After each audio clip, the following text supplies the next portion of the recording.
Hello everyone.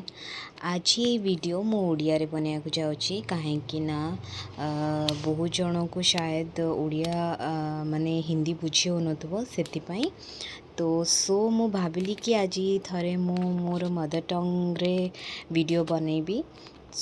एटा fathers day रो cake तो आपण देखिपारे कि मो आइसिंग कंप्लीट कर सारी तो यहाँ को फाइनल टच मु दौची फिनिशिंग दौची। तो आपण मानक जदि मो वीडियोस भल लगुच तो लाइक शेयर आउ कमेंट करदेवे।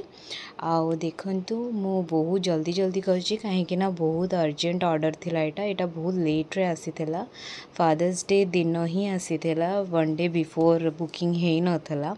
तो मो बहुत कहीं ना गरम भी सेमती होउछि आ मते केक को भलसे सेट भी हवा को फ्रिज रे रखिया को पड़े। तो सेथिपाई तो मु सब जल्दी जल्दी करछि ताकि मु तांको 5:30 इवनिंग भितरे दे पारिबी। ये जो केकटा बहुत सिंपल स्ट्रॉबेरी फ्लेवर रो, बेसी किछि डिजाइन नाही, सिंपल अच्छी वाइट आउ ग्रे शेड रे बनीछि मु। आपण देखुदिबे कि यहाँ ब्लैक कलर नहीं कि मु जस्ट खाली शेडिंग देवी मझीरे बस, आउ किछि नहीं।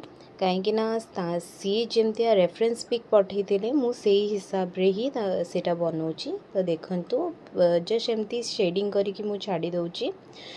तो आपण मानक भितरु जो माने भी बासंती कॉलोनी रे रहउचंती जदि से माने केक शिक्षा को इंटरेस्टेड तो मते कमेंट बॉक्स रे जणातु या फिर डीएम करि परिबे।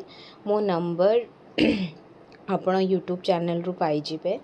तो जदि आपण शिक्षा को चाहती तो निश्चिंत आसीपारे। आपण को किसी भी जिनस दबा को पड़बनी, सब किछि मो पाखरे अवेलेबल अच्छी। आपण खाली आसीबे, ओनली कोर्स फीसटा पे करिवे एंड आपण केक 7 दिन भितरे एमती ब्यूटीफुल केक शिखी पारिबे। आपण मते कमेंट रे जणातु आपण को केक केमती